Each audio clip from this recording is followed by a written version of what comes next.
ભગવાનને તમે જે ભાવથી જેટલી સામગ્રી ધરશો એ ભગવાન માટે 56 ભોગ જ છે. હમણાં જ યુએસએ માં એક ઘરે મારી પધરામણી હતી. બા બહુ સેવા કરે, ખૂબ ભાવ, બહુ સુંદર સુંદર સામગ્રીઓ ધરાવીને ઠાકોરજીને ધરે. એટલો એમને આનંદ આવતો. રોજ નવી નવી સામગ્રી બનાવે ને બા પાછા સામગ્રી સ્પેશિયાલિસ્ટ. એમને રોજ ઠાકોરજીને કંઈક ને કંઈક ધરાવવું ગમે. ડેલી કઈ ને કઈ નવી દૂધગરની સામગ્રી બનાવે. કોઈ દિવસ એવો ખાલી ન પડ્યો હોય કે એમને ઠાકોરજીની કોઈ સુંદર સામગ્રી ન બનાવી. હવે એમના ઘરે જે વહુ આવી એ પુષ્ટિ માર્ગીય નથી, એ ક્યાંક કંઈક બીજા વાતાવરણમાંથી આવેલી. એટલે વહુને હંમેશા મનમાં પ્રશ્ન ઉદ્ભવતો કે ભગવાન આટલું બધું ખાય? પછી એ ઘરમાં જ્યારે મારું જવાનું થયું, એ સાસુ વહુ બંને સાથે બેઠા. મને બોલાવવા પાછળ કદાચ સાસુની ઈચ્છા તો હતી, પણ એ વહુની ઈચ્છા એટલા માટે હતી કે વહુના મનમાં એવો વિષય જાગ્યો કે આ વ્રજરાજ બાવાને ઘરે બોલાવશું એટલે થોડા મારા સાસુજીને સમજાવે અને સામગ્રી ઓછી બનાવવાનું કહે. વહુના મનમાં એવી એક્સપેક્ટેશન કે હું સાસુને કન્વિન્સ કરું. એ કે આપ બહુ પ્રેક્ટિકલ વિચારો છો, એટલે આપ આ બધાને સમજાવો, આપણા જુણવાણી લોકોને, કે આટલી બધી સામગ્રીઓ ના બનાવે, આટલા બધા ભોગ ના ધરે, ભગવાનને અપચો થઈ જાય. બેઠો એટલે વહુએ મને પૂછ્યું કે પુષ્ટિ માર્ગમાં આટલી બધી સામગ્રીઓ આપણે શું બનાવવી પડે? આપણા તો ભગવાન ભાવના ભૂખ્યા નહીં?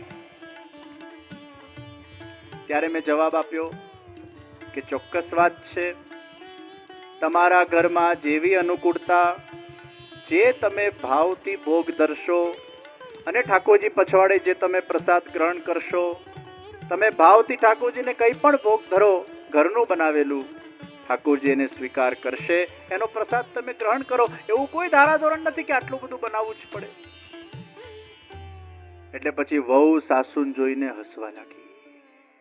એ કે જોયું, હવે આ મહારાજશ્રી પણ કહી રહ્યા છે કે મારી વાત સાચી, આટલું બધું બનાવવાની જરૂર નથી.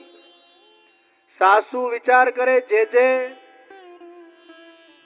હું પુષ્ટિ માર્ગની ચુસ્ત વૈષ્ણવ, મારી વહુ અન્ય માર્ગની, અને આપે એના તરફેણમાં ક્યાં વાત કરી દીધી? આ તો આપ ઘરે પધાર્યા તો ગોટાળો થઈ ગયો. પછી સાસુ બોલી કે જે અગર મને રોજ નિત નવા ભગવાનને સામગ્રી ધરાવવાના ભાવ જાગતા હોય તો ભાવ જાગ્યો એ ખોટો? મેં કીધું ના, એ સાચો. મને રોજ ભગવાનને અલગ અલગ વાનગીઓ બનાવીને ધરવાની ઈચ્છા થાય તો એ ખોટી? મેં કીધું નથી ખોટી. મને વાનગીઓ બનાવીને ભગવાનને ભોગ ધરીને બીજા વૈષ્ણવોને એને વાટવાની ઈચ્છા થાય, એ ઈચ્છા ખોટી? મેં કીધું જરાય ખોટી નથી. હવે સાસુએ વહુ સામે હાસ કરો. આમાં હું ક્યાં ખોટી? વળી પાછી વહુ મને પૂછવા લાગી, ભગવાનને જેટલું જોઈતું હોય એટલું જ બનાવાય ને, પછી વગર કારણનું બનાવીને પછી વેસ્ટ થાય. વળી પાછી સાસુ બોલી, ચૂપ રે, વેસ્ટ ક્યાં જાય છે? વૈષ્ણવને ખવડાવું છું, વેસ્ટ ક્યાં જાય છે?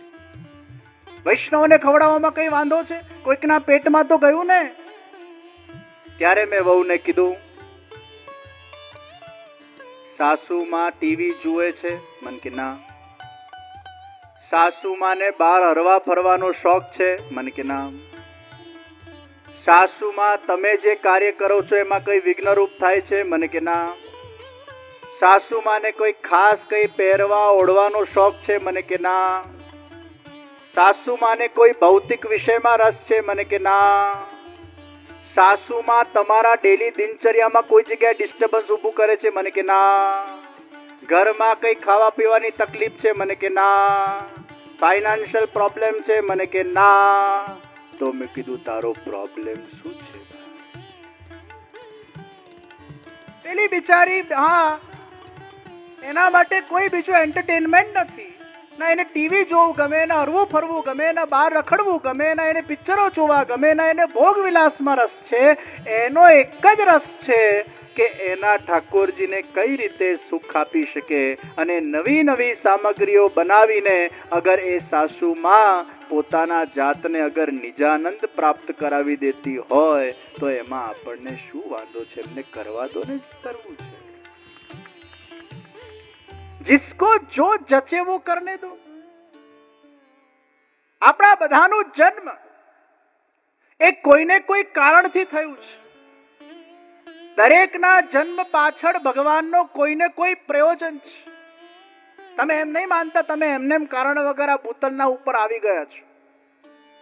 અગર તમે આ ભૂતલ પર આવ્યા એટલે કંઈક ને કંઈક રોલ તમને આપવામાં આવેલો જ છે. અને આ જ ભક્તિ માર્ગની બ્યુટી છે. ઘણીવાર જે આપણે ભોગવવાનું હોય છે એવા કર્મ ભગવાન આપણા પાસે કરાવડાવે છે. એવો કાળ આવી જાય છે, એવી ક્ષણો આવી જાય છે, એવા અવસરો આવી જાય છે, એવી બુદ્ધિ થઈ જાય છે. ઘણીવાર વિનાશકાલે વિપરીત બુદ્ધિ થઈ જાય છે અને એ વખતે આપણને થાય કે મેં શું કરી નાખ્યું.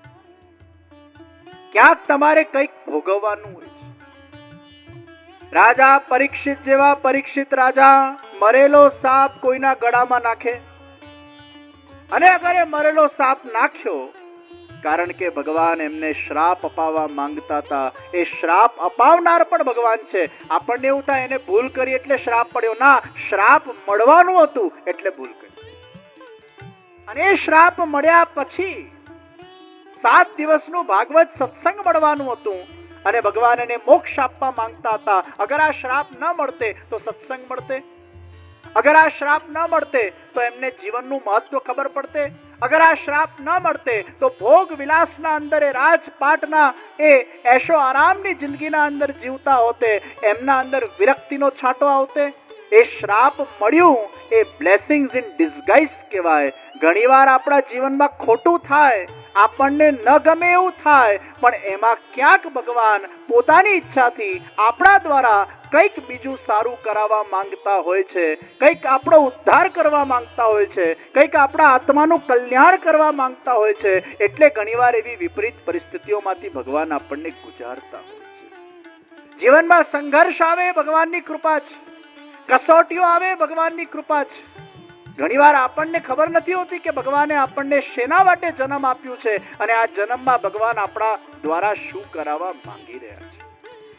પણ એક વસ્તુ નક્કી છે કે જ્યારે જ્યારે આપણને ભગવાન ઉપર આશ્રય ભાવ હોય છે, પૂર્ણ શ્રદ્ધા હોય છે, પૂર્ણ શરણાગતિનો ભાવ હોય છે, ભગવાન આપણી રક્ષા નિશ્ચિત રૂપે કરતા જ હોય છે. એમાં કોઈ બેમત નથી. પણ એ રક્ષા જે ભગવાન કરે છે એ આપણે અનુભવી નથી શકતા. ઘણીવાર ભગવાન આપણને બચાવે છે,